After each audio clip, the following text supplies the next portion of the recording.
All right. Hey, everyone. We're back for another episode today. We have the amazing Amanda Fisher back with us. She's been on the show several times, all the way from Kansas City, right? Whoop, whoop. You got it.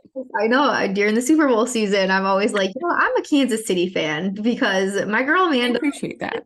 yeah, your people, you are always so gung-ho around that. And I support that. If, big fans, like I want to be part of the big fan group. So Thank you.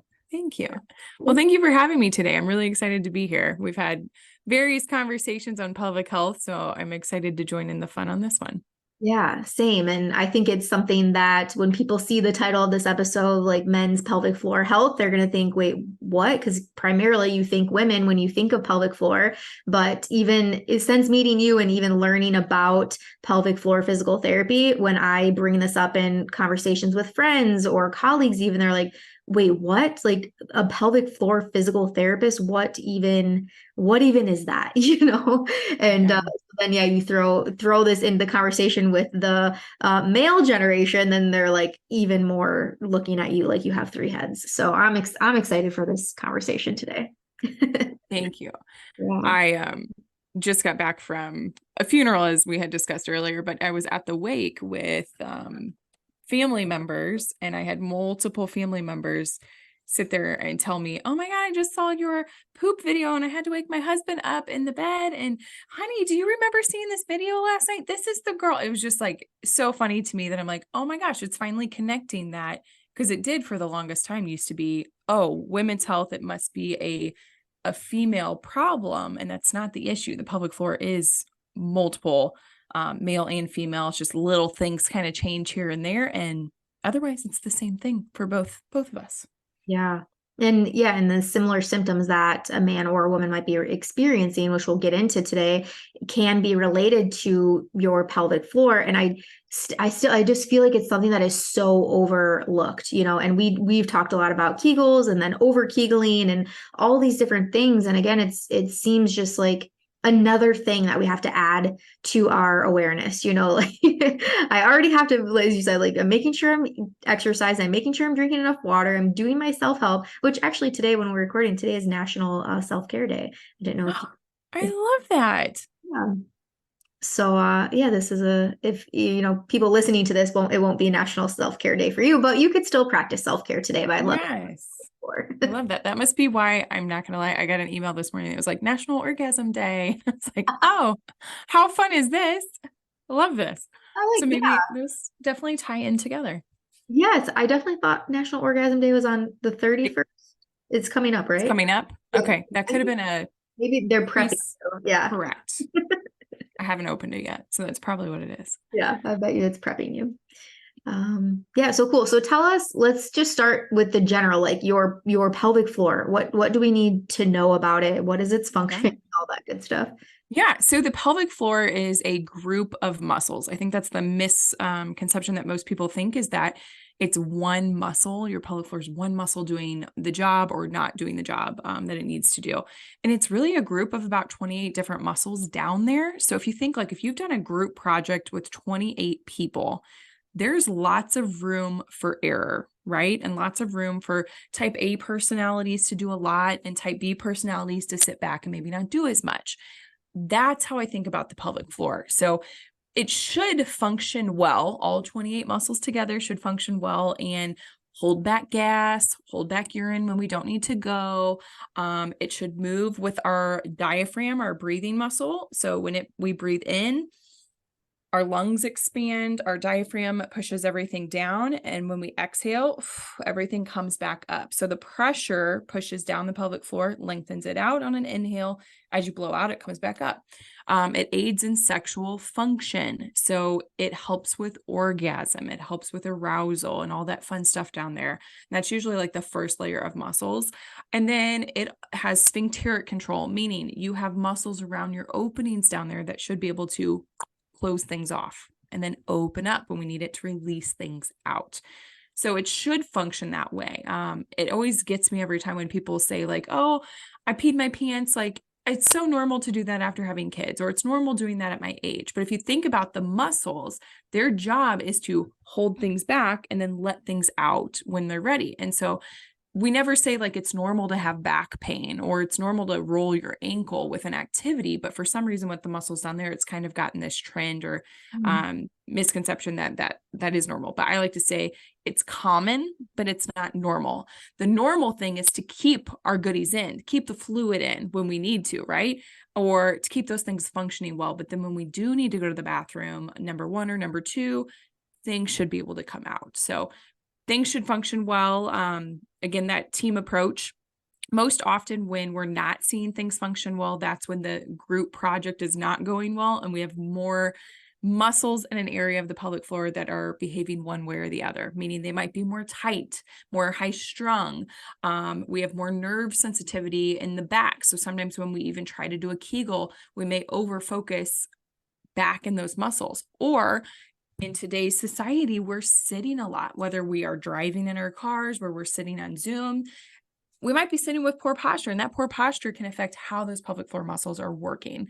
Maybe again, overworking by the more seated posture we have, the more tight they are. So more often than not, it's very common for the pelvic floor to be more tight than truly just weak, which is completely different than when I got into this field in 2011.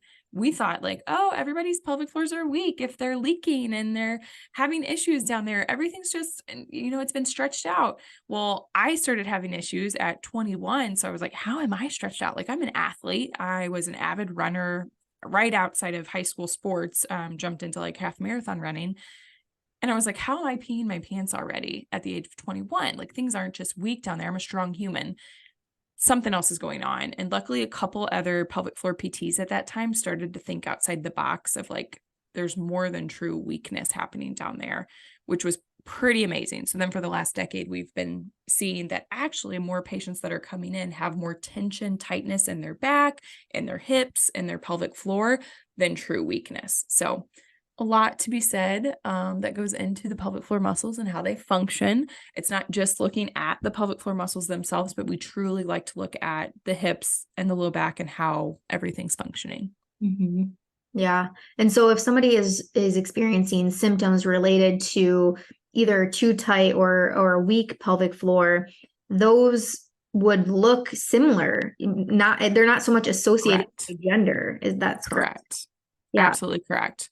And so often, like the nerves that come from your spine, because they come from your spinal cord and then they shoot off to different areas in your body. And the muscles around the nerves in our low back and in our pelvis, they can get super tight by our posture. So then nerves are really finicky. They like space, movement, and blood flow. But if the muscles are tight around them, they can't have their space to move or get increased blood flow. So then things get angry and agitated and less functioning how we want them to. So I think a lot of times too, in the pelvic floor world, a lot of pelvic floor PTs will focus just on the pelvic floor. And we've got to really think outside the box. Like, okay, why are those muscles tight? Let's look at the hips. Let's look at their back. Let's look how they're lifting. Let's look how they're walking. Let's look how they're doing single leg activities during their day-to-day job that may be affecting how those muscles are functioning or not functioning well. Yeah. Yeah. And when you said like the sitting for work and on Zoom calls and the poor posture, not to make this about me, but I have been experiencing like some really bad tailbone of recent. And I know I've been sitting here doing my client calls and stuff, and I get up and I'm like, God damn it, it's back again. Trying to sit on those sit bones if we can to just help lengthen the pelvic floor in a decent way, or in between your Zoom calls, making sure that you have more than 5 minutes where maybe you can get up, do a deep squat to stretch out the pelvic floor, or like cat cows or child's pose, something where you can move it in the opposite direction of where it's been for the last hour on a call is really beneficial, because then you're getting that space, movement, and blood flow just by taking it in a different direction. Yeah. Sometimes I even feel just literally laying flat. Just laying flat and breathing, I could like just feel it decompressing. And I'm just breathing, like my back will crack a little bit, just like little tiny cracks. So I'm like, man, it's just, but yeah, that getting up in between calls, or someone that if they're in a field where they're driving all the time, if you're making a stop, like getting actually out of the car and, walking around for a minute if you can. Yeah. And I love for those patients too, like if they are sitting all day, laying on their belly is a perfect place. And it may be uncomfortable for patients. So if it's uncomfortable, we say put a pillow underneath their belly just to flatten out that back curve a little bit. But that allows the nerves to really open up and move to the area that maybe they were squished in our 90-90 sitting, like I'm sitting in a chair. So I'll tell patients, you know what, go home, lay on your elbows on your belly, prop yourself up so we can get some of this vagal nerve support, which is really great for the gut and our full body. And watch 30 seconds to 3 minutes of the TV. If you can tolerate that, see how long you can go into it. And then, try that out each day. Like my husband has to do this now when he comes home from work because he had bouts of tailbone pain. First, he thought was sitting at work, and then it caused other things. Like I'm hearing the stream of urine change, which I'm like, oh, we've got a tight pelvic floor, buddy.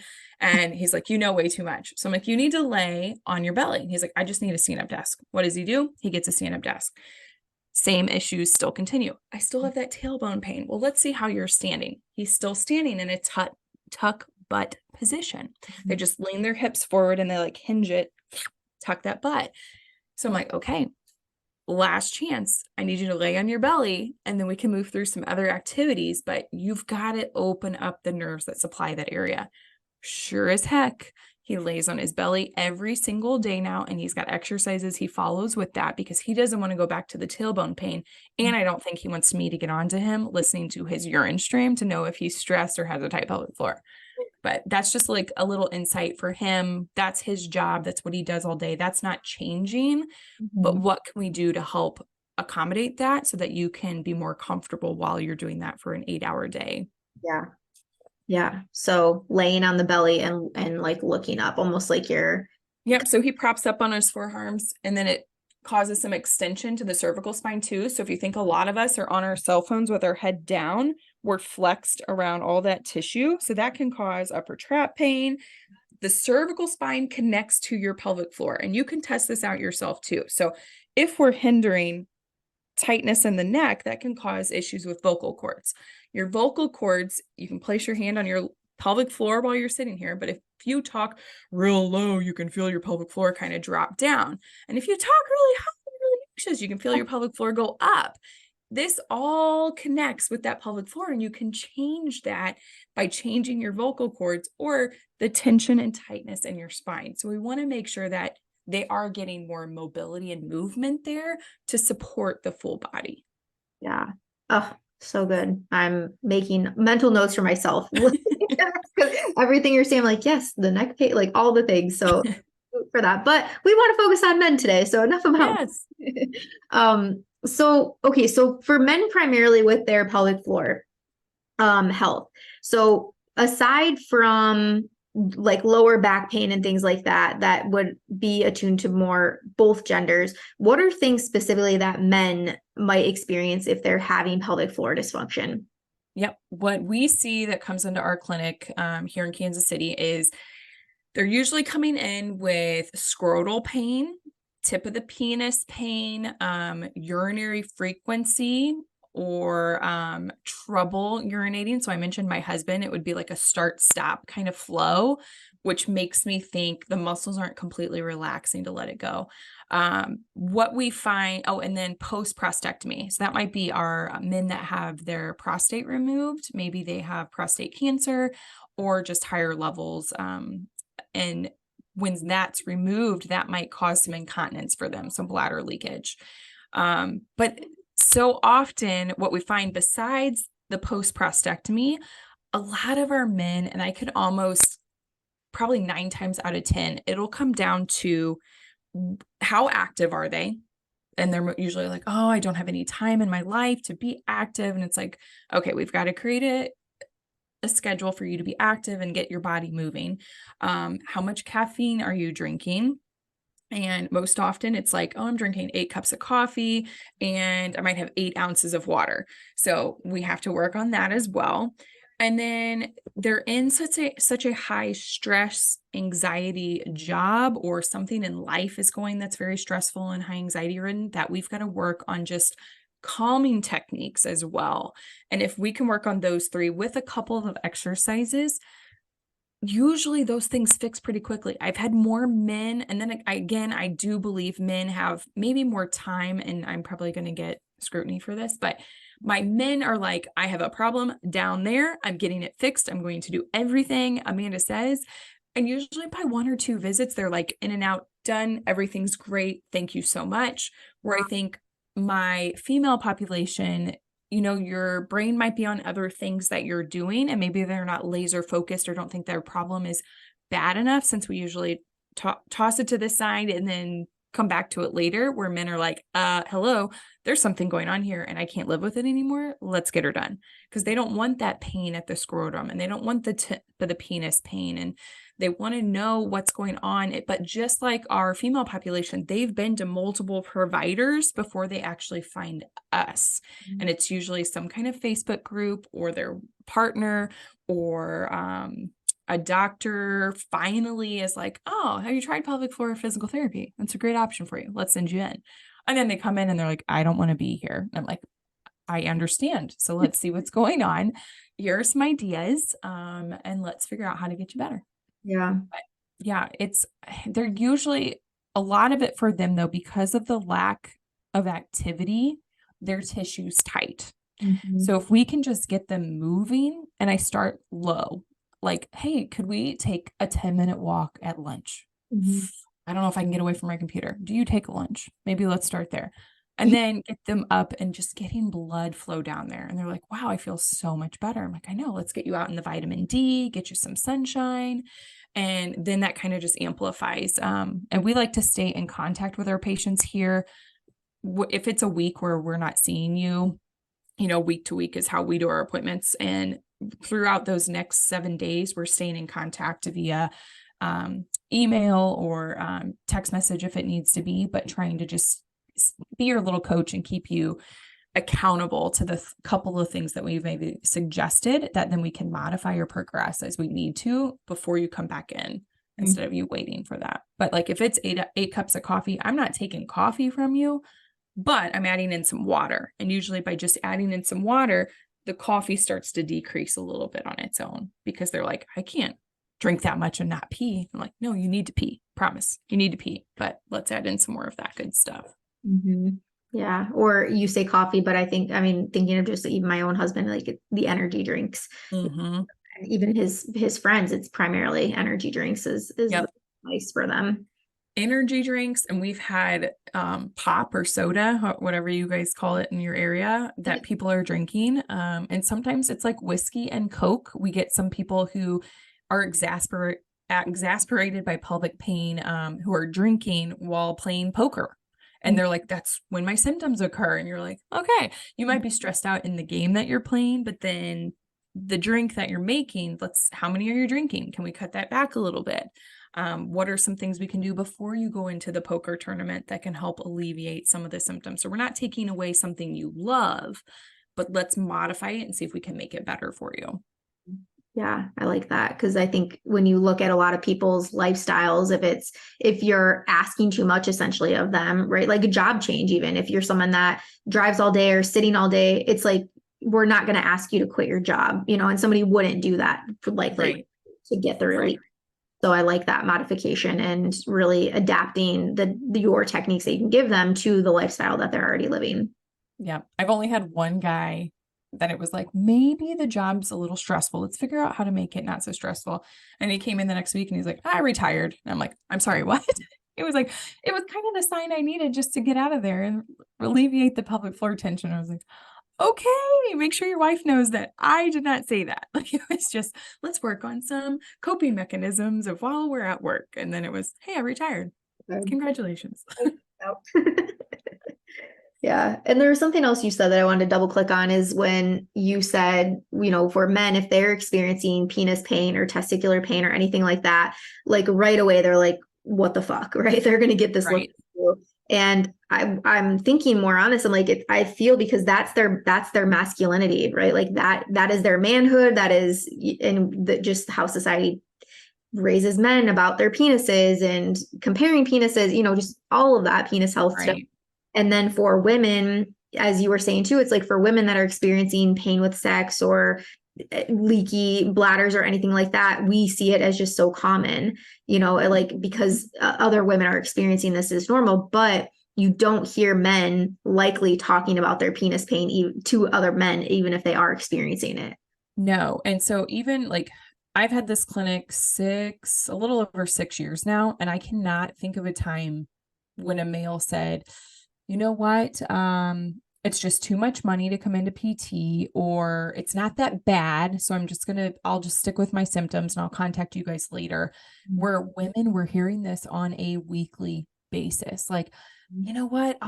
Let me just try it out for a couple months on what I learned and I'll be back. Like my men they come in, they will not miss an appointment, and they get better fast because they do that. They stick to their schedule. And it may be a couple visits, it may be 4 visits, and they're dealing with chronic pelvic pain as well. Yeah. My women, we're dealing with chronic pelvic pain, but they will just talk themselves out of it and put themselves back on the back burner and, go do other things or help other people out, or just in their, I feel like they're just getting in their head way more than the men are. Yeah. That I wish we could have that male mentality for this. Yeah. And why do you think that, as you said, a lot of times people go from doctor to doctor to doctor, and then eventually, hopefully, somebody mentions pelvic floor PT? Why do you think that is? Why isn't it? Because if it is so quick in a lot of ways and no surgery involved, right? Like pretty painless for the most part, why isn't this something that is kind of suggested up front and then go through the MRI and the X-ray and all this other shit that they make people go through? I think, well, number one, if they're using insurance, sometimes insurance will suggest that they have to have the MRI or the CAT scan or CT scan first Mhm. in order to go to PT or another route. So that's one. Number two, I think for the doctor, it's not a money-making thing for them to send them to pelvic floor PT. So Mhm. they want to see like what all can we do within our scope. And I could be wrong with that, but and then again, insurance plays a role. For us, our job, like my main job is to keep them with their physician, but let's improve your outcome. So even if they are having surgery, an automatic referral to us just to test tissue, maybe 1 visit after a post prostatectomy visit, that could benefit them. But even like I even hear issues just along like the baseball fields or soccer fields of men that, oh, my buddy got a vasectomy and then he's been having issues with XYZ. And I'm like, man, like send him to pelvic floor PT. But it's not well known enough, especially out here in Kansas City, because we're a more conservative area, that pelvic floor PT is a great option for them. Yeah. And then another thing, not all pelvic floor PTs treat men, which I think is really sad, because again, their pelvic floors are just like anybody else's pelvic floor, except the clitoris becomes a penis and a couple of the muscles change in position and name, and that's it. Yeah. But we know, I mentioned this to you, like I went to a sexual health conference in March, so March 2023, back in St. Louis this past year. And it was amazing to sit in with some of these docs and listen to all the research that they're doing. But as pelvic floor PT, it was also like, well, yeah, that's what we're doing. That's how we're treating it. And so what happened was one of the doctors was like, you know what? We're seeing these men with testicular pain and scrotal pain or the tip of the penis pain. And we were doing these nerve tests and we're finding that you know what, guys, a lot of this stuff's coming from the spine. It's coming from the back because those nerves wrap around to the pelvis out into that tissue. And the pelvic floor PTs that were sitting there were like, yes, that's why we treat this area, because the nerves supply that tissue. And we can't just laser in on just the penis and look at the penis and see like, why at the tip is this an issue? Is it hypersensitivity here? Is it being squished somewhere in a pair of underwear? Like, what's happening? No, we have to look at the big picture to see what is supplying the penis and the scrotum. And that goes back to the nerves, which are in the spine. So we have to look at all of that. We have to look at strength and stability within the hips and the pelvis to get a big enough picture for us to understand where all the puzzle pieces need to go for that patient. So I Yeah. just thought that was very interesting to hear. Great to hear on Einstein. Like, great, that's how we've been treating. That's wonderful. We'll continue to do that. But enlightening to docs of like, oh, maybe we should send them to pelvic floor PT. So Mhm. hopefully in the next couple of years, we will have more referrals of men's health into pelvic floor PT. Yeah. Yeah, that's great. And I wanted to ask too, again, I want this is gonna be a great resource for my male clients. I already know this. And so I want to ask specifically pelvic floor PT related to erectile dysfunction. And Yeah. so if you're not being able to maintain an erection, get an erection, and then would it also correlate with premature ejaculation or delayed ejaculation, perhaps? What are your thoughts on those things?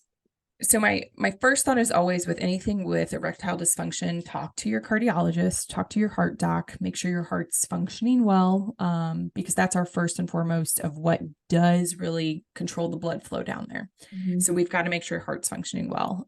When you get checked out and that's going well, maybe don't jump right to a pill to make things improve down there. Let's think about the muscles that also support. So, if we're a more like couch potato type of person and our muscles are maybe more weak and not as strong and stable down there, that could play an effect in how that tissue is working because those muscles move when we move, they strengthen when we strengthen. So, if we're going to sit all day on the couch and Netflix through a whole bunch of shows, we can't expect those muscles to be, up to par.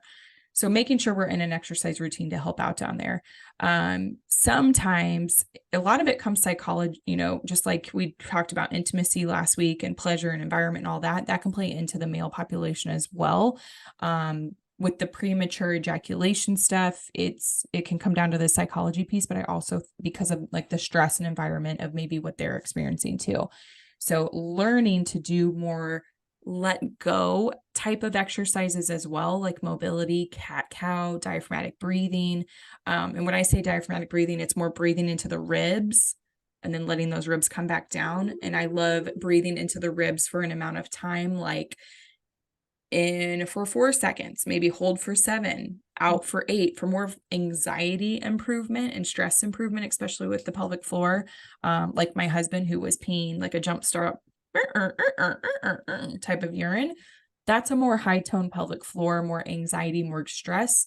We're going to work on breathing with mobility exercises. And then when you're in cat cow or child's pose, we're going to do that same type of breathing to get that pelvic floor to focus down. And you're going to think of your sits bones, your bony butt back here. Focus on those areas and breathing into that tissue. But then maybe for him, like strength wise, doing hip hinges can also help activate that tissue. So as you hinge back, those sits bones are going to lengthen up or lengthen out. As you come up to standing, they're going to come back together. So we can work on eccentrically loading that tissue, meaning slow control movement. Exhale, bring that weight up to strengthen the pelvic floor too. So you want a good support of like glutes and pelvic floor to really get full function of that area. But don't discount, other things like going to therapy and talking some of that out, or seeing someone like you and working on the environment side of it too to help get your mind in the right place. Mm-hmm. Yeah, in my work, I primarily hear that ED related things are 90%, 99%, I would almost say mental related, but there is that small percentage where it is the more physical focus. So I'm glad that you mentioned that, like getting the heart checked out, talking to a pelvic floor, like getting the physical side checked. And then that a lot of times for people is easier. And I think then that's their kind of the green light to like, okay, I should probably talk to somebody about this. It's probably that, I've been rushing to orgasm my entire life. And so then that's happening, during sex or something. I mean, it's all related. Yeah, I know. Right. If you're going to train for sprints, well, then sprints are going to happen. If we're going to train for a long distance run, well, then we'll get better at long distance endurance. So the same thing goes for that activity down there. Yeah. So good. So good. Well, this was such a great, informative conversation. And so I'm just trying to go on my checklist here that we had in our head. Is there anything that I didn't cover that we plan to talk about? I don't think so. I think my biggest thing, like so often we go to an orthopedic PT, orthopedic physical therapist, so a sports med physical therapist for like low back pain. But if you have your low back pain and you're experiencing urgency or bladder incontinence, any kind of bladder issues, bowel issues, tip of the penis pain, problem with arousal, or orgasm, all of that stuff, guys, play into the pelvic floor. So keep that in mind. So the next time if you go to a sports med PT and you're like, man, that didn't help, we probably didn't go full force into a specialty that could help clear things up a little sooner. Because we treat, especially at our clinic and a lot of pelvic floor PT clinics, like all we treat is pelvic floor. So when a low back pain comes in, we're still thinking that back, that spine is connected to the pelvis, which is connected to the hip bone. Okay. We're looking at the big picture. And so if that is you and you're experiencing those things, make sure you reach out to a pelvic floor PT, even just to say like, hey, can I do a free 15-minute call and see if I'm a good candidate for this would be highly ideal. Yeah. And really, Highly what's recommended.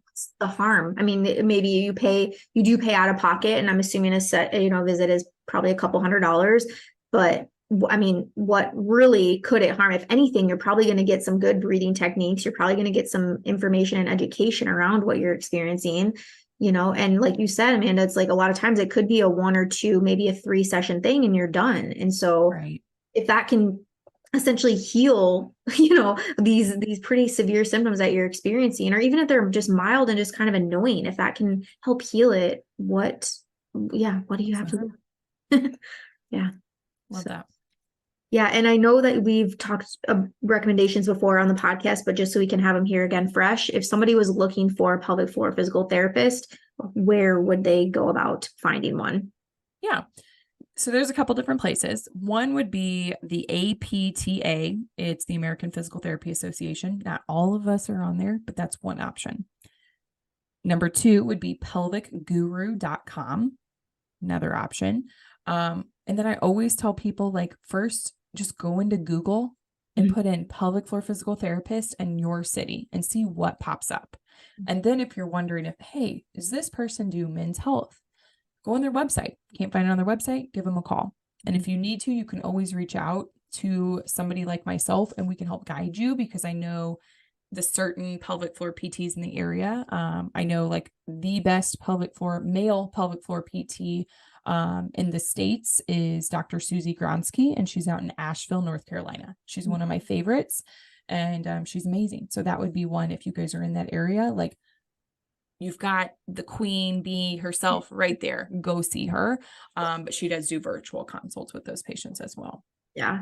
And if somebody was listening to this and wanted to do like a free virtual consult with you, even if they weren't local to you, would you recommend that, or would you recommend? Absolutely. Yes. And people ask all the time, like we have Wellness Wednesday questions on our Instagram, and people will, I mean, it's hands down every week. Hey, can you tell me a PT in California? Can you give me a PT in Portland, Oregon? I answer them, and I may not answer that one specifically to everyone, but everybody who asks a question gets it answered personally. So even if it comes to you directly, and if I don't know, I will typically say, I don't know, but I'll find out. Yeah, that's I'll awesome. let you know. Yes, as always, like Amanda, you are such a great resource, and I'm so thankful for the work that you do and for coming on the show. So thank you. Thank you, Rachel. I can't wait to meet you in person one day. I'm gonna give you a big old hug. Same. I know. I need to come to Kansas City during football season, and Yes, yes, that would be amazing. that'd be fun. And where can people find you if they're wanting to get in contact with you? Yes, our website is empoweryourpelvis.com. And then on Instagram, TikTok, YouTube, it's Empower Your Pelvis. On Instagram, it's empower.your.pelvis. Yes. Yes. Give them a follow. You will probably laugh at their reels because her crew is also very hilarious, but I promise you, you're going to learn something just in that, like opening up that first page, and you're probably going to see a reel or a post or something that you think, oh, this is me. So yeah, thank Very you common, guys. Not normal, but it's common. So just keep that in mind. for sure. Well, thanks again for this conversation. I'm sure we'll talk soon. Sounds good. Thank you.